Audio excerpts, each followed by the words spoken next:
What's going on, everybody? This is Dr. Chris Featherstone here once again for another episode of UnSKripted. Again, like I say every week, this is one of my favorite days of the week because I have the biggest of the biggest stars, and this person is no different. This is actually someone who I love talking to. I've interviewed a lot of people in my day over the past decade, and this is actually one of my favorite people to chat with about wrestling. This guy has stories for days and for years. I love talking just road stories with this guy. But now it's in your hands to ask him questions. My man, Greg Gagne, how are you tonight, sir? Good, Chris. Thanks for having me on. What a nice introduction. I really appreciate that. You're a great guy. Thanks, man. I appreciate it. Not too many people say nice things about me. Well, they're missing out. I'm kidding. No, it's great to be back on the program. I thought after last year you wouldn't call me back anymore because you made the WrestleMania predictions, and I think I really kicked your ass bad, didn't I?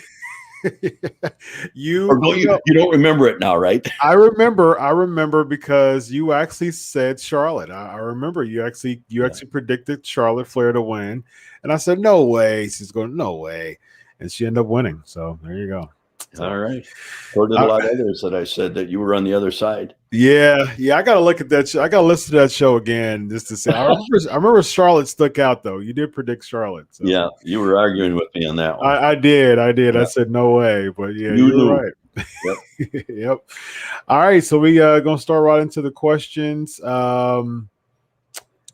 Let's see. Let's start off with Blash. Sir, do you believe when Roman Reigns is done for good, he will go down as one of all-time greats, and his name is spoken in the breath of Hogan, Cena, and Austin? That's the question he's asking me? Yeah.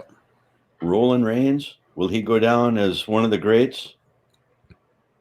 Wow.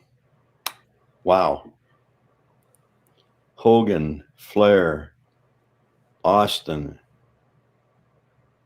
Michaels, Triple H. If you're going for the top five, no. All right. Did you have experience working with Yokozuna? That he had a really nice documentary that came on the WWE Network. Roman Reigns had a lot to say about that. Did you ever worked with Yokozuna? Is he the great big guy? Mm-hmm. Right. Yeah. Mm-hmm. We had him. I think we named him Yokozuna. I think it meant big butt. And that means grand champion in wrestling. Yeah. And when he was in AWA, he was like Yokozuna, what was it, Yokozuna or No, he was like something. I forgot what his name was. It meant big ass. I know it meant in Japanese what it meant because he had a big one, and he was when he was in the AWA, he was just kind of getting going, but he was very, for his size, he looked like he wouldn't be that agile in the ring, but he really was. He really was just a really good performer. Yeah, Coquina Maximus is what he was. Coquina Maximus, big ass. That's what it meant. big butt. Yeah, absolutely. I got to be careful here. Yeah. So let's go into that a little bit more before I ask another question. Yep. So what was the purpose of y'all naming him Big Butt? What was the purpose? Well, it's Japanese phrase. I don't know who came up with it. Okay. But it worked, I guess. Yeah. I don't know. I don't know why they did, but somebody said, "Man, he's got a big butt," and somebody else came up with that name then. Wow. That's very interesting.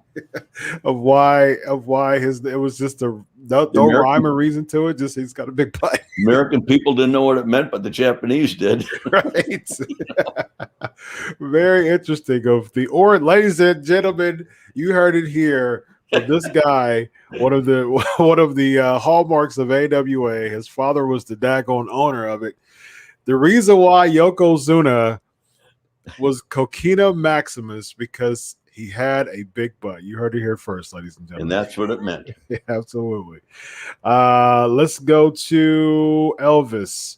Other than yourself and your legendary father, would you say that Von Erichs were a great wrestling family? Also, did you ever get to work with the late Rapid Ricky Romero? Ricky Romero, no, I never did, unfortunately. And the Von Erichs, yes, they were, for that era, they were a big name. Yeah. My father, he wrestled with Fritz a number of times before the boys got into the business, and once they did, I mean, they were just a hotbed in the Dallas or that region down there. And then we used the Von Erichs at one time for a pay-per-view. Unfortunately, they were just they were really good kids, and they just got in bad situation. Yeah, you worked with Kerry. You worked with Kerry with Superclass, right? Right. Yeah. And even then, I mean, he claimed to have straightened out, but he hadn't, and it was really unfortunate. And I think a lot of people in wrestling really tried to help him quite a bit and get him out of the situation he was in. But you can't. It's hard to really put yourself in that position. I mean, how would you feel? You lost your father. You're losing your brothers. It's my God. Yeah, that along with the injury that he had, and the injuries. It's just it's hard mentally on anybody. Yeah. And I'm sure that the strain on him had a lot to do with the direction he took. Yeah, I agree. Guillermo, how was participating in the movie The Wrestler of 1974? That's a blast from the past there. Man, was it ever. In fact, we just ran that movie in Minneapolis last year. They filled the joint up. Oh, really? Yeah. Oh, nice. And Jim Brunzell, my old partner, and I were there, and we told a few stories before the movie started, and then we signed some autographs afterwards. And it's still, I mean, the people just went bananas in it. They loved it. Nice. I played a referee in there. We'd all just come out of the wrestling camp that Verne had with Billy Robinson. They were our two trainers. And Ric Flair, Ken Patera, the Iron Sheik, Bob Bruggers, Brunzell, and myself. And I think we were all in it. I remember Jim in there and Flair and Patera. I don't know if the Iron Sheik was in or not. He was supposed to be, but they may have edited it out in some areas. It was interesting. Ed Asner was a fabulous individual. Yeah. He was a star, and he was so much fun to be around. Nice. In fact, he and his assistant, that worked for him, a gal that worked for him, she wanted me to come to Hollywood, and they wanted me to take acting lessons, and they were going to make me an actor.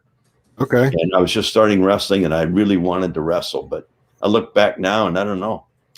Maybe I missed my opportunity. I missed my opportunity, but I don't think I'd have done it as well in acting as I did in wrestling. Yeah, we had to see the High Flyers. Yeah. I just messaged Ken Patera this live show. Maybe he listens to you live. Oh, good. Yeah.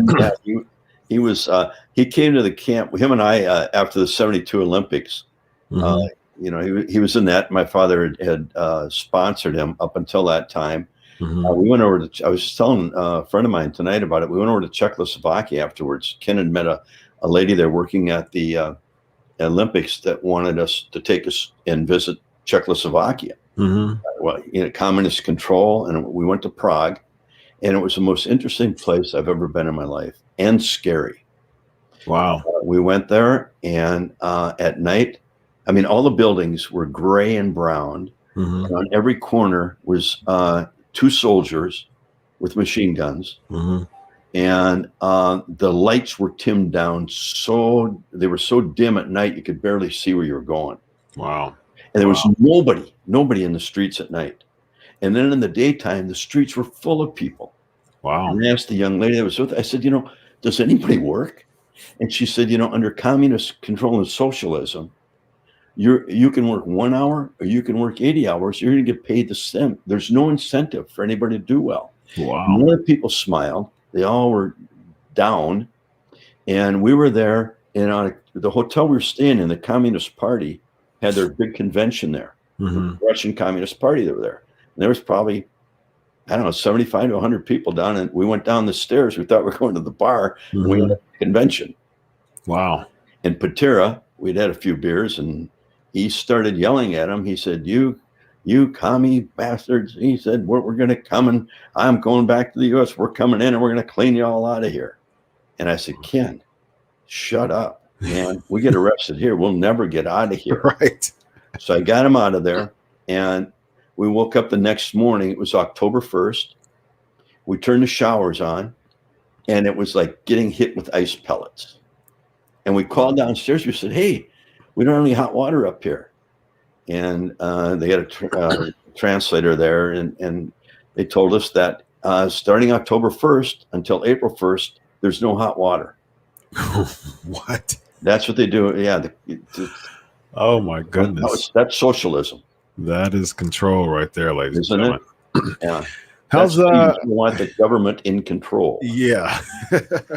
How's Jimbo doing, man? I lost his number, so I wonder. I would love to have him on the show soon, but I lost his number. I forgot what it was. I think I might have lost it too. Yeah, I don't know where it is. Well, we have 2 different political views. Oh, okay. And before the election, he kind of said a few things that. No, Jim's a good guy, but yeah, I haven't talked to him in a while. Okay, gotcha. Yeah, I have to try to. I don't want to go any farther with that. Yeah, I think I understand enough. Okay. How did you learn that you were inducting Verne in the Hall of Fame? They'd call me from the WWE office and said they wanted to induct Verne into their Hall of Fame. Mm-hmm. And I told him, I said, Verne is in the early stages or in the stages of a little dementia. Mm-hmm. And I don't know how well he can talk up there. Well, we want you to do the introduction. And I said, okay. And then I'd be sure to stay by him after he got up there, because if he fumbled around, I could jump in for him. Yeah. But he came through flying colors. Yeah. He did a good job. I agree. Yeah. Yeah. It was a great honor for him. Mm-hmm. And I know, and it was amazing that night because Vince wrestled Shawn Michaels. Mm-hmm. They had a heck of a match. Yeah, they did. And Verne watched it, and he said, come on. And we went in the locker room, and he congratulated Vince on such a great match. Nice. Yeah. And I think that meant a lot to Vince, that Verne put the stamp of approval on it. And then Vince was eating lunch before the matches, and I'd gone out to him, and I said, Vince, I'd like to work with you. Mm-hmm. And we talked a little bit, and then after WrestleMania was over, I got a call, and they hired me. Yeah, I remember you telling me. The McMahons. I've been in touch with Stephanie, and stay in contact with her. Mm-hmm. She's a brilliant young lady, in charge of the branding now for it. Mm-hmm. Vince, of course, he had a little different philosophy, a much different philosophy than our approach was, or Verne's approach to wrestling was. Verne was an Olympic champion, or Olympian, I should say, NCAA champion, Big Ten champion. He did it all, and he used to tell us in the training camp, remember, on the marquee it says wrestling. We got to give them wrestling. Mm-hmm. Vince, it was a little different philosophy. They wanted the big characters, and entertainment. I remember Vince Sr. I was up at the Garden, and I wrestled. He was one of their TV guys. Oh God. Anyhow, we went about 12 or 13 minutes, and the people got into the match, really into the match, and we were on the second match, and I came out, and Vince Sr. said, "What was that?" I said, "What do you mean, what was that?" It was a wrestling match. He said, "God, that was good." Nice. But their philosophy was totally different. Yeah. And in fact, a lot of the guys that were main eventers for the McMahon group and came to the AWA never really made the main event. Never the big draws here because it was a different style. Yeah. Pedro Morales was probably the closest to getting to the top. Bruno never wrestled here, but all the other ones were always in the middle of the card. Yeah. They couldn't follow the kind of matches that we had. Mm-hmm. Yeah. That's actually a pretty good segue here. Why do you think Scott Hall, who was such a big deal in AWA, never became as big as Hulk Hogan? Attitude. Okay. Simple. Yeah. I mean, he came here from Kansas City, and he was floundering around, and we put him with Kurt Hennig, made a tag team out of him. And once he became tag team champion, you couldn't talk to him anymore. Like big-headed type mentality? Yeah, he just, I think once he got to the WWE and learned where he stood, he came around and he was much better, but I believe he was probably hard to work with. Yeah. Very interesting. How did you find out about Bruiser Brody's passing? Do you think we'll ever know the whole truth? Will we ever know the whole truth? I mean, everybody has their idea on what happened, and a lot of people, probably know what happened, but I don't think we'll ever find out for sure. I was at the in North Carolina at a big convention, the Gathering they called it, and that's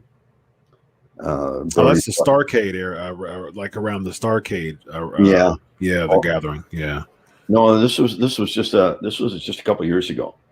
I went up for the Gathering. Oh yeah. I know what you're talking about. Yeah. Where I was going with it, I spent a lot of time with his wife, Brody's wife, and Barbara, right? Barbara. We became pretty good friends, which was surprising to me. But she had to give a talk one night, a question and answer thing, and she asked me if I'd come, and I sat in the front row, and if she got stuck, I would help her out. And she's just a very nice lady. And Brody, for some reason, he liked working with me, and I didn't want to work with him. I did my thing in Japan with him, and we had to have him and Hansen in a tournament over there. And man, it was brutal. Yeah. And when we come out of that match, we were black and blue from the hand down to our elbow, reaching up, hitting him as hard as we could. Yeah. And he came to Minneapolis, and they put him in with Sergeant Slaughter, and he didn't want to participate with him. And he wanted me. And I said, man, you're 6'7", I'm 6 foot. But he wanted to. He says, you got fired. You got everything I need. Yeah. So, well, you're a good worker. You'll make him look good. I mean, I would want to work with you too. Yeah, We got to make each other look good. Yeah, You know? yeah. I agree. He did it in his own way, but he was unbelievable athlete. Mm-hmm. He really was. His size in that era, he was phenomenal. Yeah, absolutely. Unfortunately, he had problems with the promoters, some Mm-hmm. promoters, and some of the guys that he had to get in the ring with. Mm-hmm. But for some reason, we clicked, I guess. Yeah, we did. Yeah. Now, of course, we know about the Puerto Rico incident and things like that. Now, the issues that he had with the promoter. Was he pretty good to get along with when you worked with him? And I didn't have a problem, but a lot of guys did. Yeah. If he didn't like you, or you didn't do it the way he did, or he felt he didn't get paid right, he was hard on the promoters, and then he was hard on the guys in the ring. Yeah. I mean, when you were in the ring with Brody, believe me, it was a very physical match. Yeah. You took a freaking beating. Yeah. Now, a lot of times people say, how fake wrestling is and things like that. Like, is it a statement that he's trying to make? Because, of course, remember the time with Brody and Luger when he was just no-selling everything in the cage. Do you remember that time? I don't remember it, but if he didn't like Luger, yeah, and Luger thought he was a big star, yeah, he wasn't going to get anywhere with Brody. Yeah, it was. and he was probably scared to death of him too. Yeah, for those who haven't watched that match, go just type in Bruiser Brody versus Lex Luger in the cage, and there was it didn't last long, and then all of a sudden Luger just tried. He just tried everything. He tried his punches, and just Brody just started no selling everything, and and Luger just left. Yeah. Well, Luger, here was the my belief, okay? And if there's any wrestling guys, I don't think they'll take it wrong, but I have found out over the years, the majority of the guys that had a background as an athlete never got the big heads because we knew that there was always somebody better, no matter what sport you're playing in. The guys who came in who were bodybuilders and didn't have a real successful background in athletics, and all of a sudden they became big stars, it went to their head, and they were miserable to work with. They only wanted them to look good. Yeah. And they had the big head that all of a sudden Bill Watts makes Lex Luger a star. He believes it, and you had to earn that spot. You had to earn it. You earned it in the ring with, physical matches. Yeah. And believable. What years were you you did some creative for WCW around the like the early 90s, right? Yeah, I did. Yeah. What years were there? What were you doing the creative? OVW, let's see. Oh my God. I don't know. Was it 93 around it? McMahon, 2005, 2006, somewhere in there. Okay, that was with McMahon, but what about WCW? Oh, WCW, that was in the 90s. 93 through 95. Yeah, I thought it was around 93. Yeah. Yeah. What was your thoughts on just all the reincarnations of the Horsemen? I wasn't there for that. Around 93 is when I think that's around when Roma. Well, I think that was around 91 or so. Now 93. So Flair went out in 92. He came back in 93. Right. He came Flair back for the gold and all that. Right. And that's when he came back, and then I brought Hogan in. Yeah. I convinced Hope to. Yeah, that was a whole nother story. That was a horrible deal. Why horrible? Well, when I got hired by Bill Watts, and there was a guy down there by the name of Eric Bischoff, who used to work for us, and I helped him get that job down there when things were not going so well for the AWA. And then Watts is there, and I was an assistant to Dusty. It was Dusty, myself, Mike Graham, and Bill Dundee. Mm-hmm.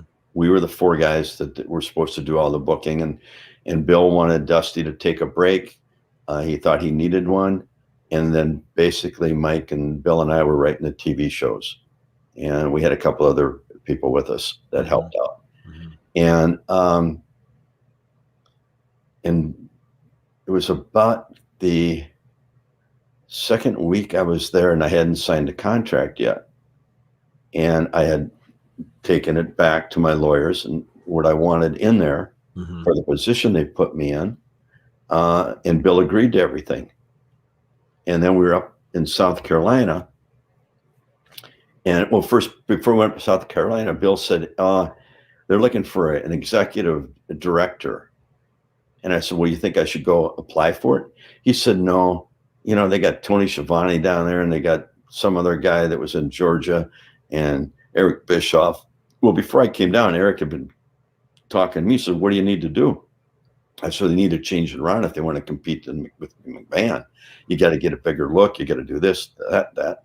I'm telling him everything. So apparently he had wrote it all down, and then he took it to Bill Shaw, and he got the job. Mm-hmm. So anyhow, we're in South Carolina, and Bill Watts comes walking in, and he said, I got fired today, guys, and your new executive producer that's going to handle everything is Eric Bischoff. And I thought, Eric, I mean, he doesn't know a whole lot about wrestling, really. I mean, he was selling ninja suits when we found him, Mm-hmm. and made him an announcer, and that's all he was. But he'd taken everything that apparently I had told him, put it down. It was a good presentation, and then he was in charge.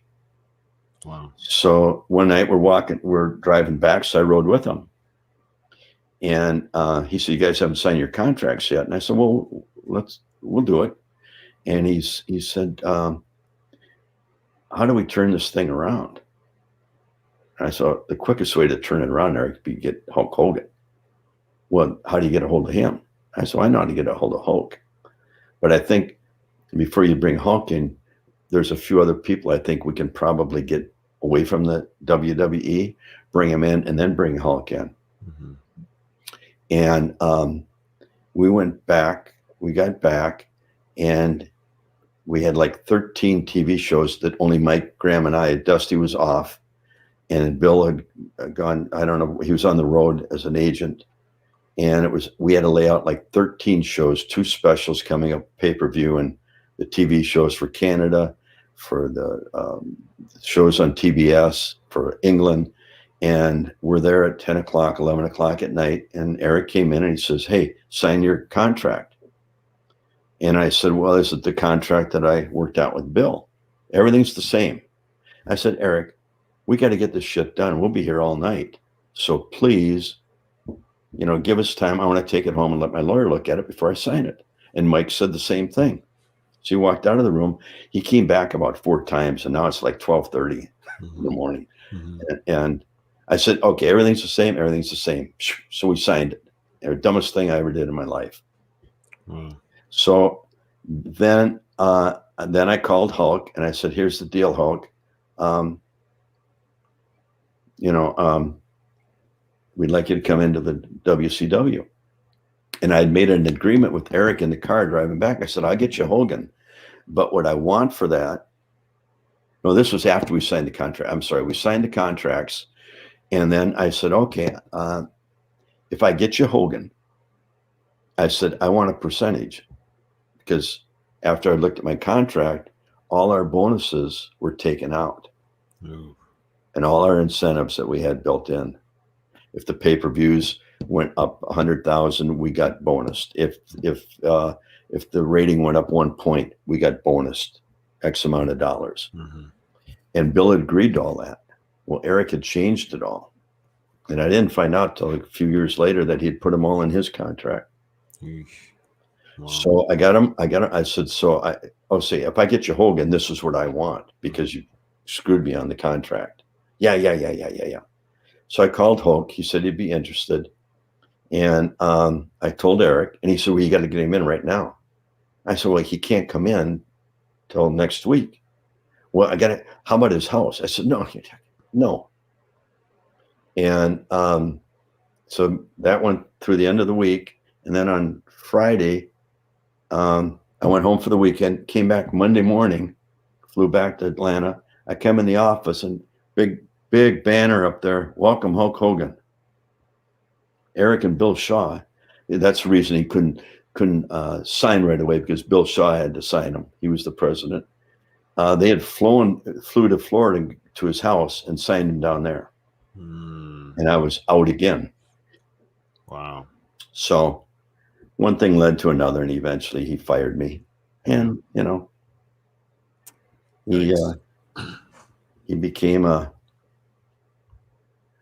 big star down there. Yeah. But he's not, I'm friends with Eric, but he's not Greg Gagne as far as a worker is concerned. Greg Gagne is the man. So I appreciate you. Couple more for you real quick. Is there any truth to the fact that Verne Gagne offered $100,000 to the Iron Sheik to break his leg? Sheik made that thing up. He said it. I heard it. I don't know. A couple of months ago, my brother and I were watching. He said, "You got to watch this thing on YouTube." I never knew he said it. Mm-hmm. Somebody had told me, and I said, "That was never said. Verne never did that." Yeah. And Iron Sheik, he trained with us, and Verne got him started. Verne supported him through the Olympics and everything, and he was so naive to the sport that he wasn't catching on. My mom gave him the name, the Iron Sheik. Oh, nice. Yeah. And then the Iranian thing was going on, and Vince wanted somebody, and Verne sent him up there. Mm-hmm. And, his style up there would work. It wasn't working in the AWA because he couldn't work very good. Yeah. He was stiffer than a board. Yeah. And he started... he's swinging those Persian clubs, though. Oh, he was phenomenal with those. But, he got himself. He never would drink, and all of a sudden he's drinking and he's doing the drugs. And I think he's got that thing going. He was good with that. I mean, we couldn't do it. He was phenomenal with that. Yeah, he was. The guy was unbelievably in shape. He was unbelievable. And he was a great amateur wrestler. Mm-hmm. Pro, his style didn't work in the AWA, but it worked very well for him in New York. Mm-hmm. Yeah. But, I've heard that. People have asked me that. And unless Verne put them in a back room somewhere and said it, I never heard Verne say that. He never told any of us that. I asked him, but he was in the dementia stages, so I don't know if he would remember, but he said no. Yeah. Last question. Did you ever get a chance to meet The Undertaker, and thoughts on his legendary career? Yes. In fact, when I was with the WCW, Eric one day asked me to go down and start working in the camp. Mm-hmm. And I worked with Steve Austin, Triple H, Kevin Nash. Did I say Steve Austin, Triple H? There was 5 of them. And 6 of them was Diamond Dallas Page. Oh, Booker T. Mm-hmm.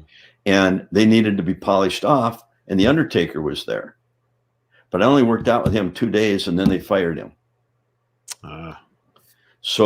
Or let him go to New York, whatever they did. Mm-hmm. And I mean, see, they had no idea what to do with these guys. That was the problem. J.D. Power did a survey for the Turner Broadcasting, and they paid him a lot of money to do it. And they said nobody in wrestling should be running wrestling. Mm. And I came back one day and I said, Eric, here's your next stars: Booker T, Steve Austin, Triple H, Kevin Nash. And who was the fifth one? And the 6th one was Diamond Dallas Page. But Diamond had always been a manager. So I said, he needs another 2 years. Well, I want him to be the star. I said, Eric, he's not ready for that. Mm-hmm. He's got so much potential. He works hard. He wants to succeed, but you can't just make him a star. Well, why not? All he has to do is win his matches. I know how to make stars. And I said, well, here's your guys that are going to carry you. That was like on a Thursday or Friday. On Monday, he let them all go to New York. Oh, wow. He kept Diamond Dallas Page. Mm-hmm. Wow.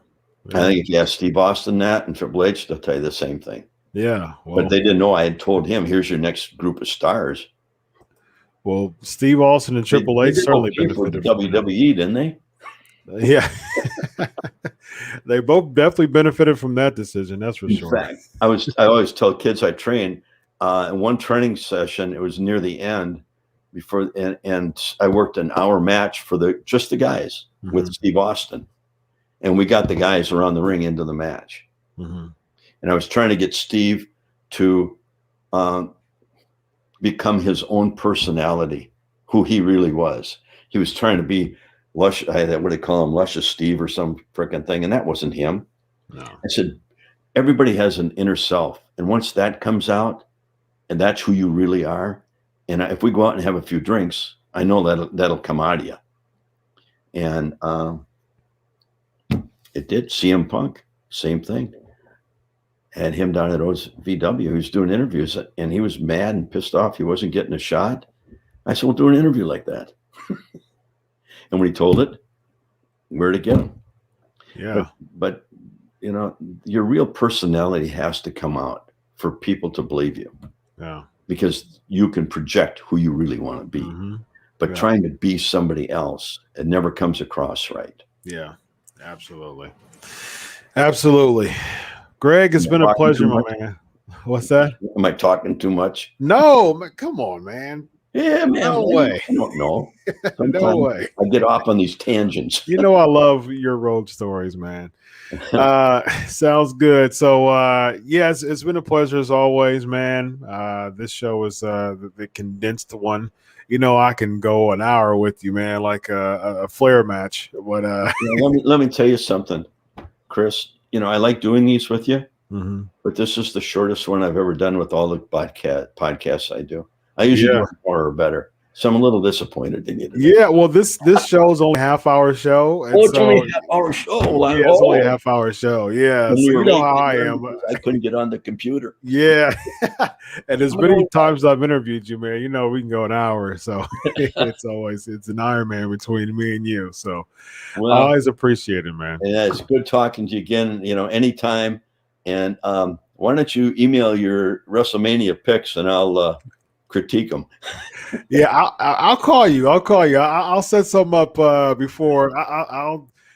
We can do like an annual thing, an annual WrestleMania picks type of thing. Right. Last year we did it, and we can do it this year too. Have they decided who's wrestling who yet?